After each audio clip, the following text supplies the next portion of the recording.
Asanteni sana, and thank you very much for your comments and your words of encouragement.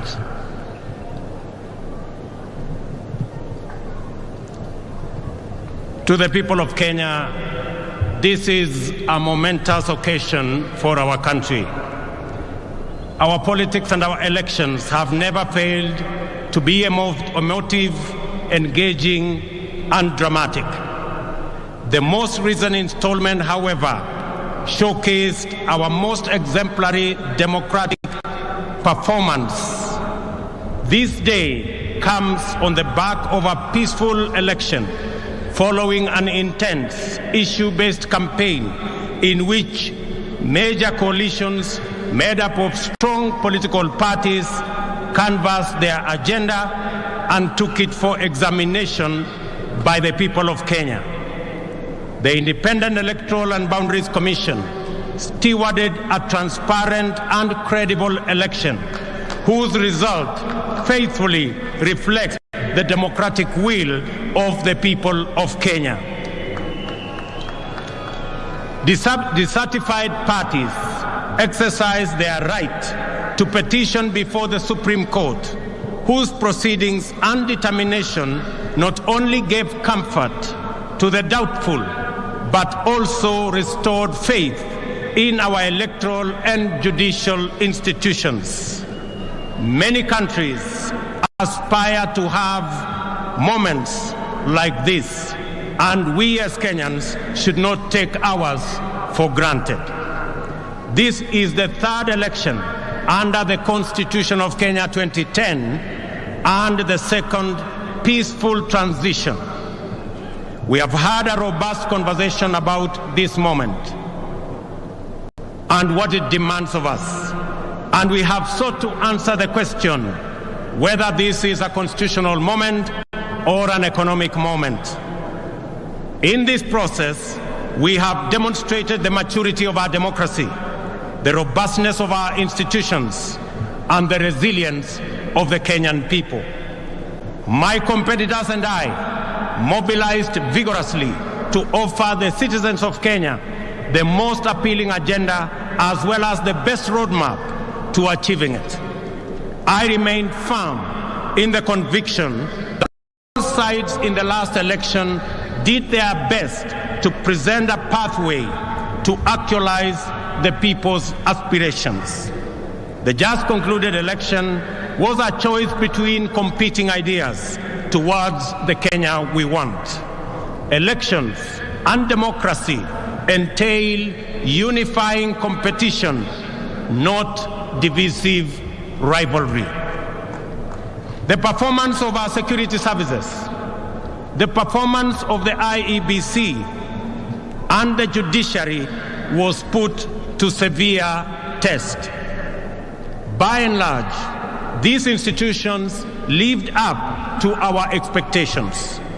We can only aspire to do better in future, and I give my undertaking that my administration shall work to ensure that the bar is raised even higher for the next general elections. A significant dividend of our electoral and democratic process is the tremendous achievement we made in breaking the glass ceiling by enhancing the participation of women in leadership. 7 women were elected as governors, up from 3 in the last election. 29 women were elected as members of the National Assembly, up from 23 in 2017. 7 women deputy governors and 3 women senators were elected as well. It is very clear that this election had many winners, far exceeding those who were actually elected. By far,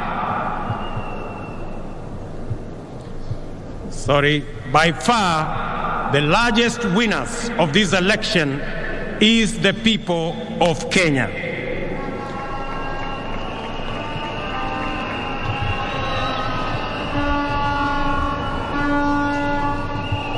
We have done well as a nation. We have blazed the trail in an increasingly challenging environment where democracy is consistently on trial. We have come a long way in our nation's journey to freedom, and going by our most recent performance in these elections, we conclude in confidence that we are almost home. Allow me, ladies and gentlemen, to single out the Independent Electoral and Boundaries Commission for special commendation for the courage to do the right thing under exceptionally challenging circumstances. As an institution, they have set a new standard in public service that is uncompromising, professional, and exemplary, while raising the bar of integrity of our public officials and public institutions. It is appropriate to single out for special mention the chair of the IEBC, Wafula Chebukati, for standing firm, resisting bribery, resisting intimidation, and resisting blackmail, and doing the right thing. It is also appropriate to celebrate our judiciary for sustaining its tradition of boldly giving much-needed guidance, especially in allaying post-election anxieties and resolving grievances in a sensitive, credible, and authoritative manner. Judiciary's articulation of the aspirations and standards enshrined in the Constitution has deepened our democracy and institutionalized our rule of law. Our judiciary is now, without a doubt, Kenya's biggest constitutional dividend. The judiciary has successfully arbitrated 3 election disputes and defended the nation against formidable onslaughts on our Constitution. Our judiciary has demonstrated transparency in its proceedings and decision-making, thereby consolidating its independence, authority, and legitimacy. I also take this opportunity to say a special word of appreciation to our security services for a commendable job at a critical moment in our nation. Their services and heroic sacrifices they have made beyond the call of duty has kept our nation safe. I am aware that our uniformed services effectively resisted concerted attempts to foment unrest and subvert the will of the people.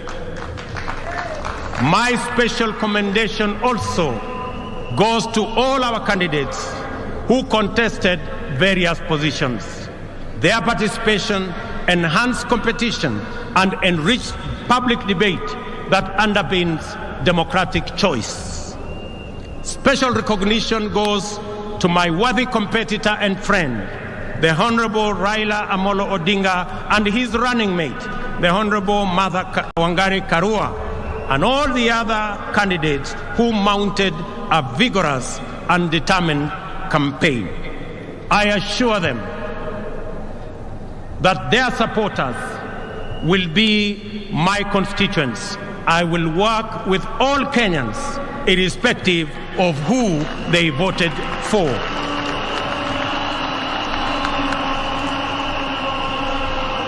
Our special gratitude also goes to millions of Kenyans in the Hustler movement for tirelessly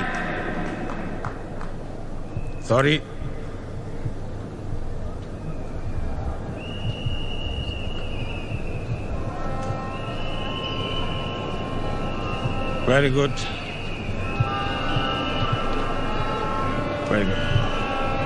Our special gratitude also goes to millions of Kenyans in the Hustler movement for tirelessly mobilizing for the campaign and executing a historic revolutionary feat, perhaps as great as the daring exploits of our legendary freedom fighters.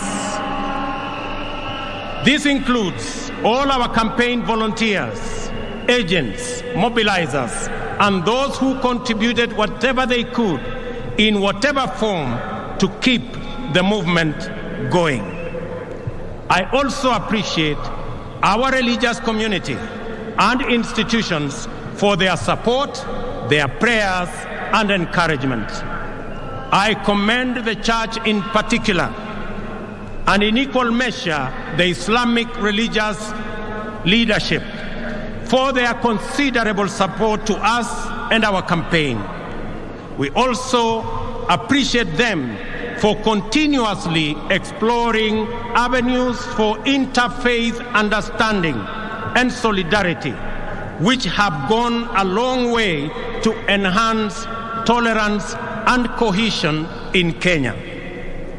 Faith-based institutions continue to play a noble and indispensable role in our communities, and I commit that we will enhance our partnership, build on our collaboration, and enhance our support to them. At this juncture, it is important for me to speak directly to the youth, and especially those who participated in one way or another in the election campaigns. I commend you for resisting pressure and enticement to be misused as agents of conflict and disruption during the electioneering period. I also congratulate those who went out to seek various roles within campaigns and election, thus playing their part in keeping Kenya's democracy robust. Even if your candidate did not win, your participation in the activities of our political parties, campaigns, and elections is the beginning of political internship. My political journey similarly began as a young campaign volunteer fresh out of university in 1992. Your experience and lessons learned should form the basis for your leadership journey going into the future. We have all therefore emerged out of this contest stronger, more united, and alive to the issues that are common to all of us. We should remain conscious that we have all been elected to work together in ensuring that our children go to school, our people have food and decent health care, and our young people have jobs, and our workers have dignified livelihoods.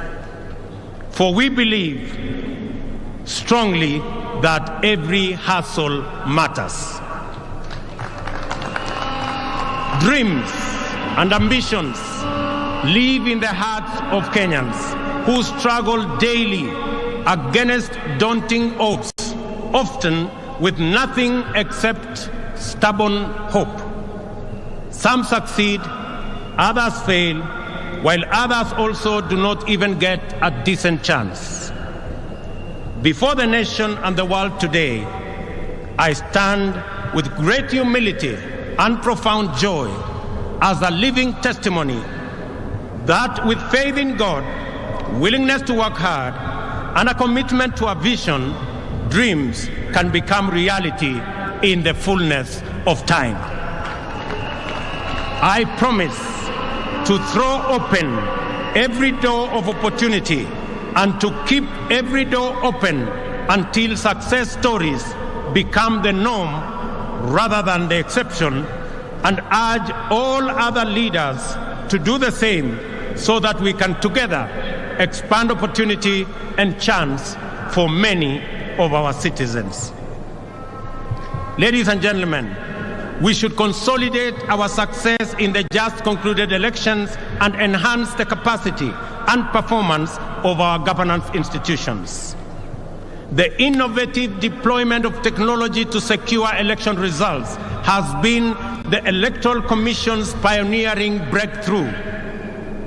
Going forward, we will support the IEBC's institutional capacity so as to expand the deployment of technology to cover all elections, from those of MCA to those of the president. I also believe that there is tremendous opportunity for IEBC to support electoral processes in our political parties as part of the broader democratic development.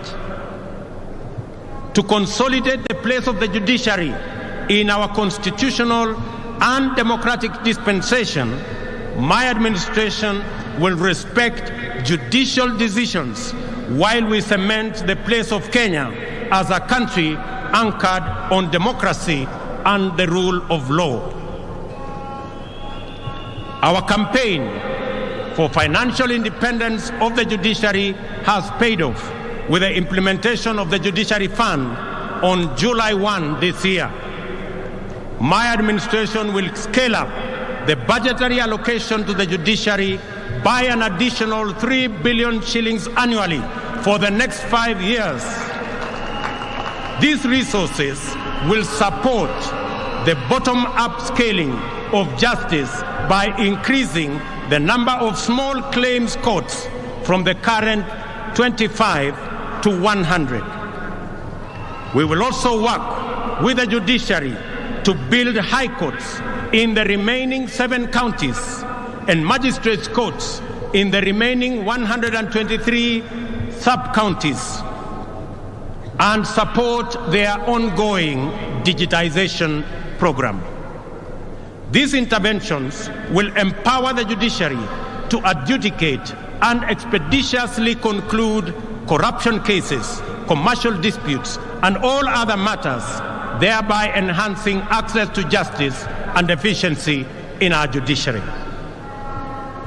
To further demonstrate my commitment to the independence of the judiciary, this afternoon I will appoint the 6 judges already nominated for appointment to the Court of Appeal, which was done 3 years ago by the Judicial Service Commission. And tomorrow, I shall preside over their swearing in so that they can get on with the business of serving the people of Kenya.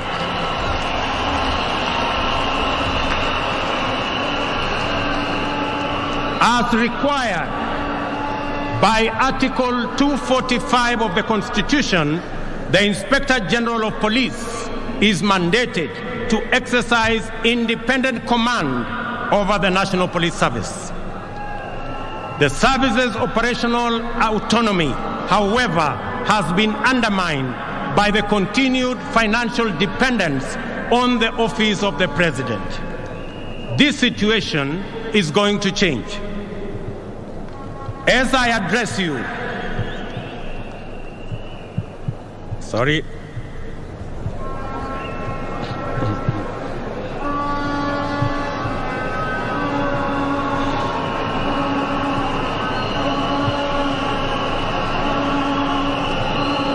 one moment. Good. There we are. As I address you, I have instructed that the instruments conferring financial autonomy to the National Police Service by transferring their budget from the Office of the President and designating the Inspector General as the accounting officer be placed on my desk for signature this afternoon.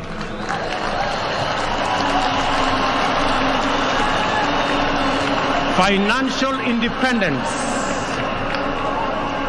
of the police will give impetus to the fight against corruption and end the political weaponization of the criminal justice system, an undertaking I made to the people of Kenya. I understand the deep fissures and low morale in the public service. The intimidation that was visited on IEBC commissioners and staff during the election was also meted out on various other agencies and staff in public service. This is now in the past. I assure all public officers that my administration will respect their professional service, and no public servant, even chiefs and their assistants, will be required to run political errands for any political party or formation.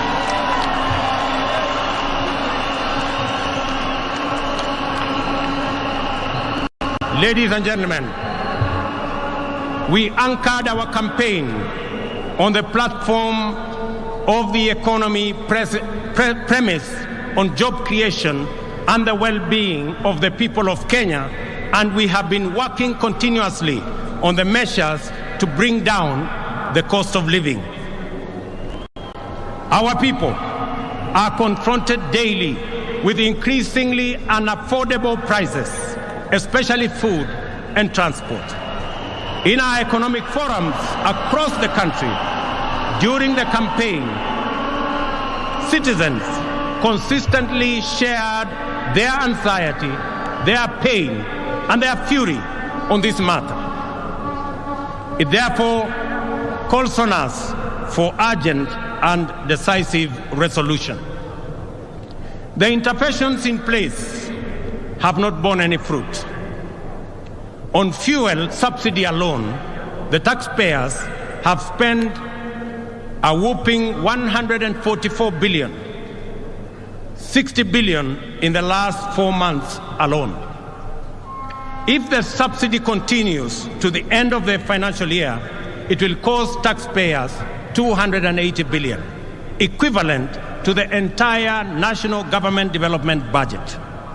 Additionally, there was an attempt to subsidize unga in the run-up to the election, a program that cobbled up 7 billion in 1 month.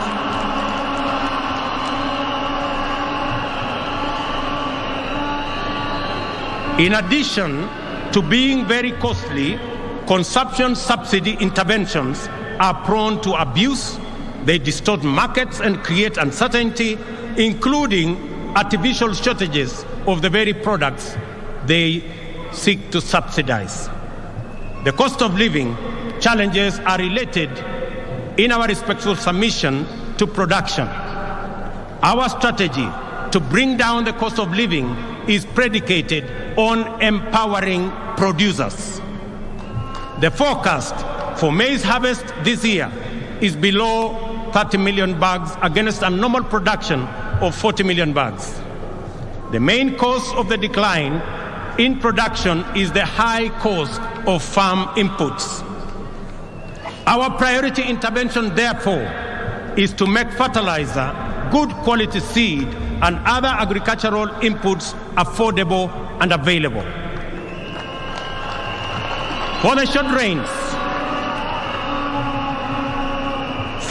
rains, we have already made arrangements to make 1.4 million bags of fertilizer available at Kenya shillings 3,500 for a 50 kilogram bag, down from the current 6,500. This fertilizer will be available from next week. I appeal to county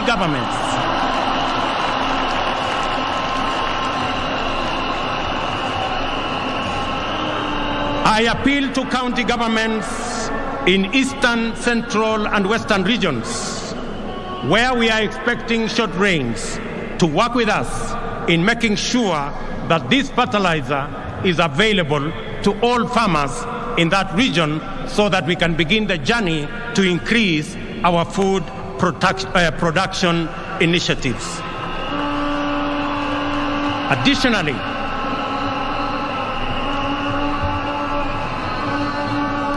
Additionally, to cushion tea farmers, we have made arrangements with KTDA to immediately supply tea farmers with fertilizer at 3,500 shillings, down from Kenya shillings 5,600.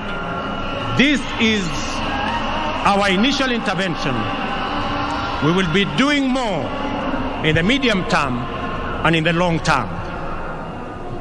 We are alive to the challenges of drought that face 7 counties, which are now at alarm, or under 13 that are at alert stage, respectively.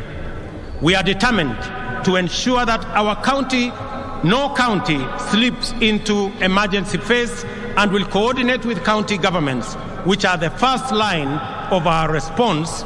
And I want to ask my colleagues, governors from Kenya, and especially those regions, to work with us in this endeavor. We are mobilizing resources to reverse this situation. Our goal is not just to provide relief and recovery to restore the situation, but to invest and unblock the huge economic potential of rangelands that constitute 2/3 of our country. Jobs, ladies and gentlemen, is our other priority. It is time for us to stem the tide of youth unemployment. Every year, 800,000 young people join the workforce, and over 600,000 of them do not find opportunities for productive work. Moreover, our young people in cities and towns face very hostile environments, many times treated as a nuisance and their hassles criminalized. Those who seek to set up formal businesses are faced with a bureaucratic monster that is multiple licenses. Our immediate agenda is to create a favorable business and enterprise environment, decriminalize livelihoods, and support people in the informal sector to organize themselves into stable, viable, and credit-worthy business entities. This is the essence of the bottom-up economic model, which creates a path for traders and entrepreneurs to build linkages, experience safety, and enjoy security as they go about their enterprises. We will work with county governments to create frameworks that provide secure trading places in our cities and in our towns. We have committed specifically in the city of Nairobi to work with the county government of Nairobi to build an additional 20 markets in the city of Nairobi as we work with other counties to achieve their plans. Financial inclusion and access to credit are critical in addressing the fundamental factors of cost of living, job creation, and the people's well-being. We shall take measures to drive down the cost of credit. Our starting point is to shift the Credit Reference Bureau framework from its current practice of arbitrary, punitive, all-or-nothing blacklisting of borrowers, which denies borrowers credit. We will work with credit reference bureaus on a new system of credit score rating that provides borrowers with an opportunity to manage their credit worthiness. This will eliminate the culture of blacklisting. In our engagements, traders also complain about the onerous burden involved in cash transactions exceeding 1 million. Many have reverted to storing money under their mattresses at great risk, which is clearly not the intention of the anti-money laundering regulations. While we remain fully committed to mitigating this risk, we believe that there is scope to make compliance.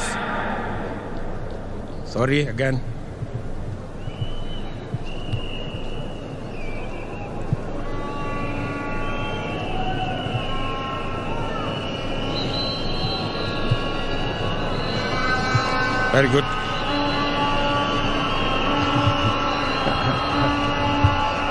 While we remain fully committed to mitigating this risk, we believe there is scope to make compliance less burdensome on genuine business transactions. I have been assured by the central bank that work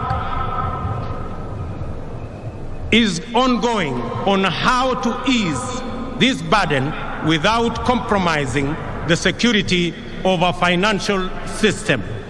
Shortly, I will be announcing to the country what we have agreed with the central bank so that Kenyans can go ahead and facilitate their transactions without unnecessary impediments.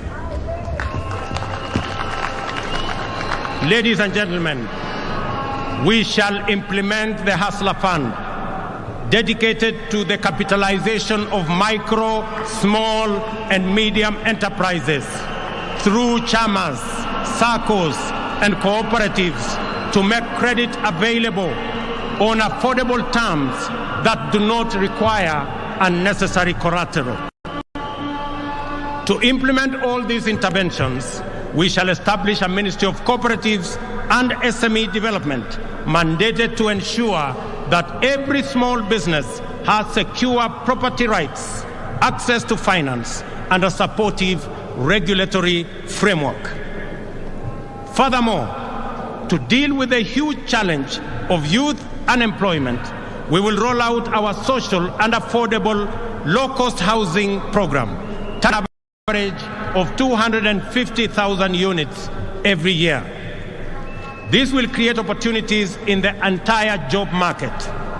We will engage TVET institutions to provide necessary skills to enable the Jua Kali industry supply standardized products for our housing program.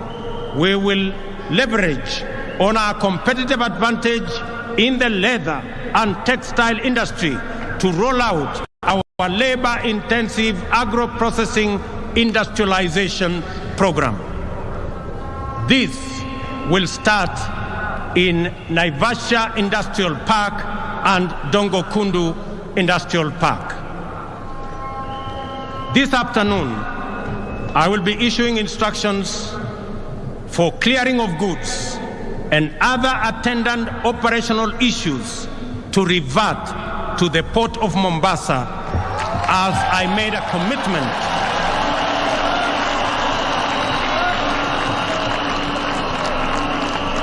to Kenyans. This will restore thousands of jobs in the city of Mombasa.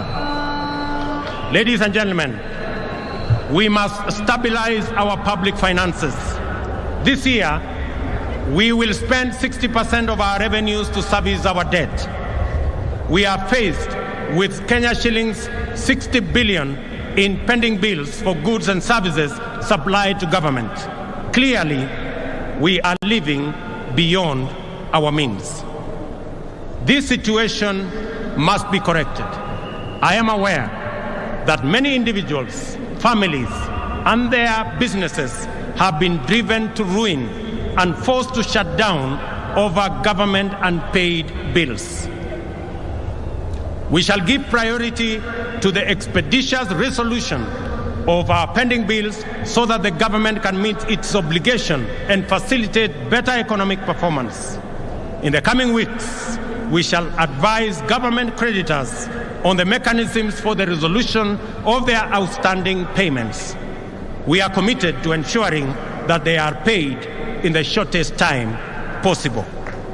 Additionally, we urgently need to expand our tax base. Our job creation agenda and the capitalization of our SMEs will go a long way in broadening our tax bracket.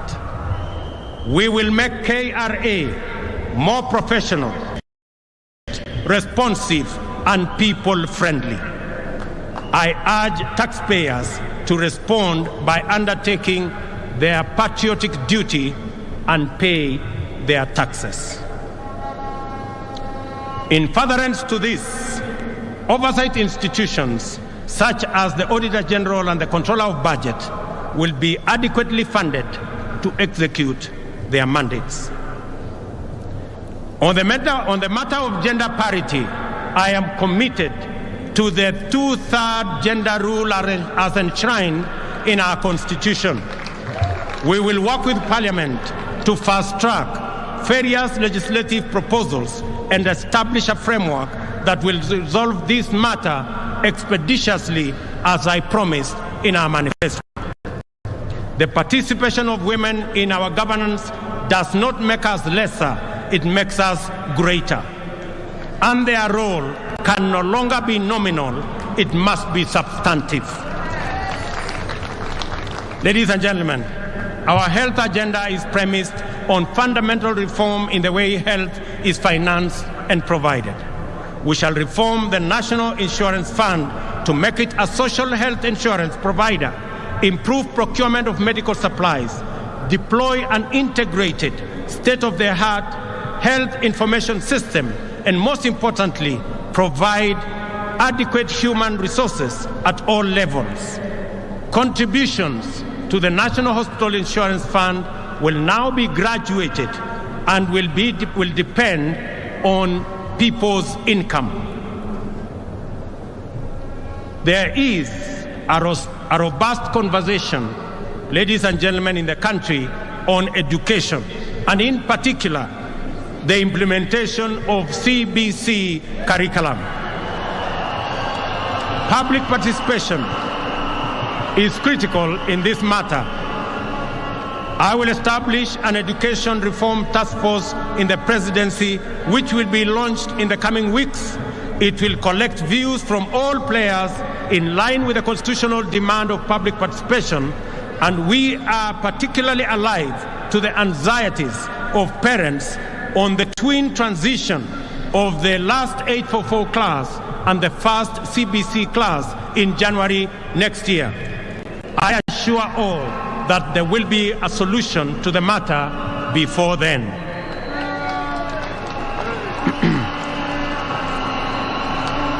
We have elevated our diaspora to the 48th county. The complaint has always been that the diaspora does not receive adequate attention and attention they deserve. The focus has been on remittances, while the fundamental rights as citizens have been neglected. To correct this oversight, I pledge to elevate diaspora to a ministry level, strengthen diaspora services in all embassies, work with Parliament to set up a committee that will exclusively deal with diaspora issues, and set up a mechanism for public participation by Kenyans living in diaspora. Equally, I will work closely with the IEBC to expand and enhance diaspora participation in all our elections. Ladies and gentlemen, devolution and sharing of power and resources is not just a national value, but a principle of governance in our Constitution, but it also is the crown jewel of our constitutional dispensation and the proudest achievement of the citizens of the Republic of Kenya.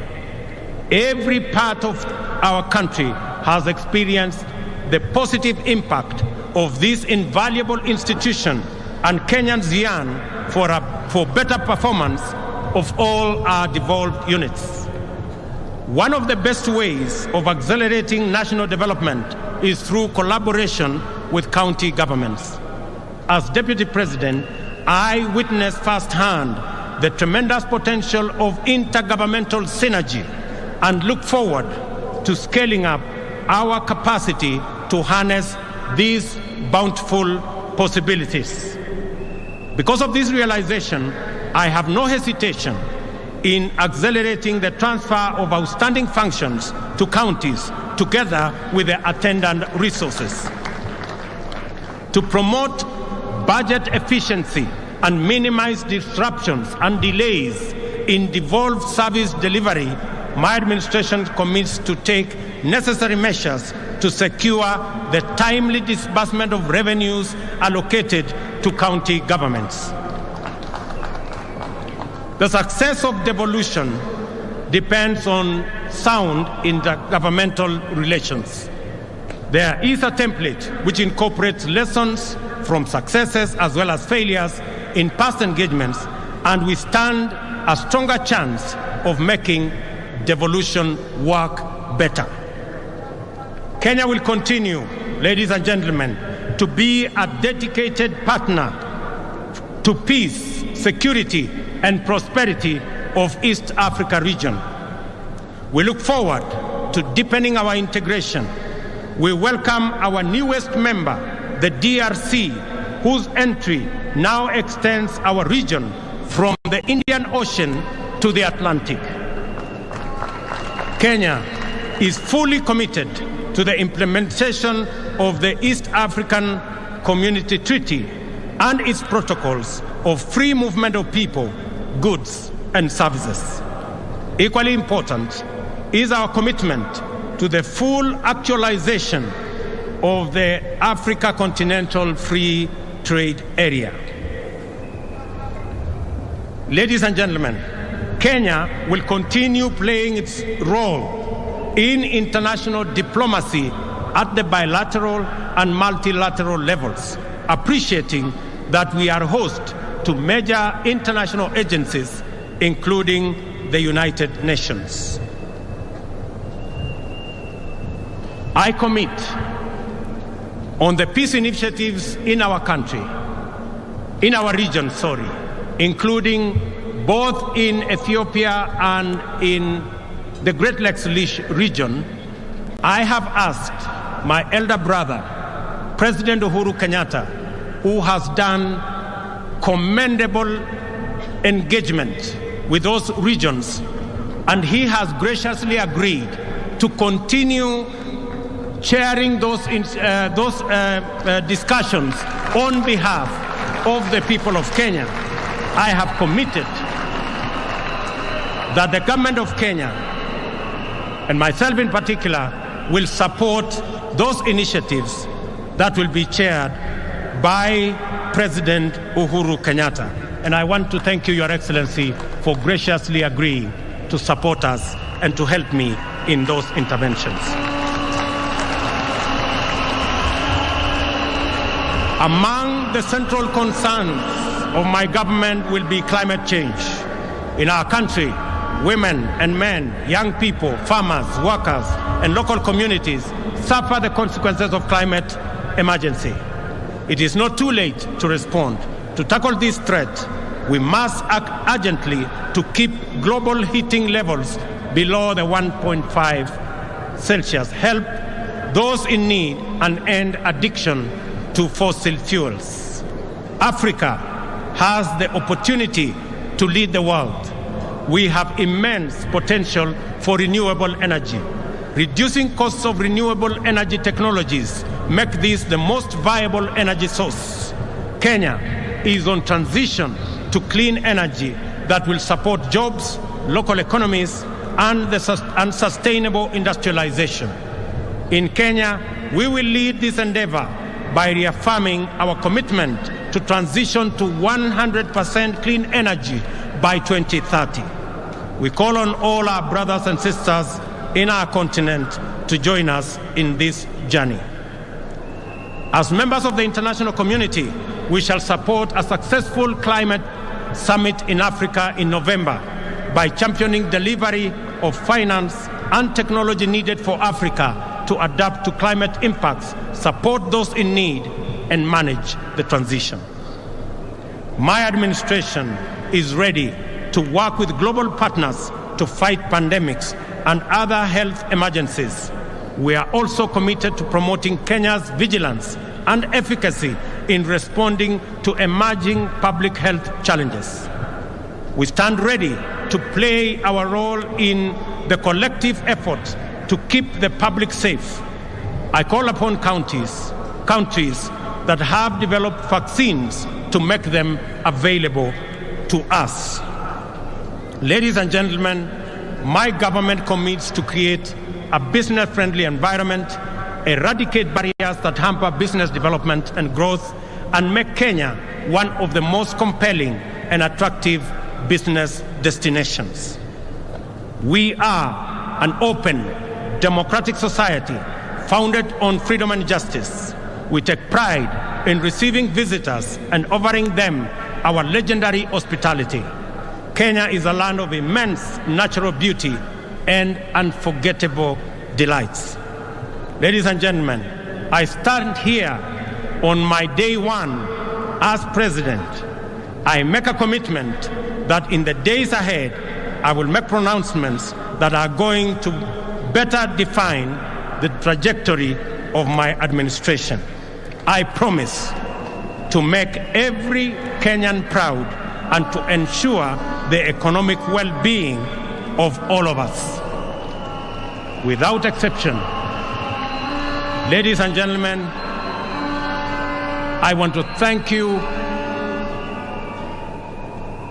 for being patient with us, and I want to commit that I will work hard for all the people of Kenya, irrespective of who or how they voted. I also promise to work with all the leaders, young and old, present, retired, and coming, so that we can build one nation and harness every talent, every effort, all energies in driving our republic forward. I make my commitment to all those who have served in government that their place in our nation will be secured.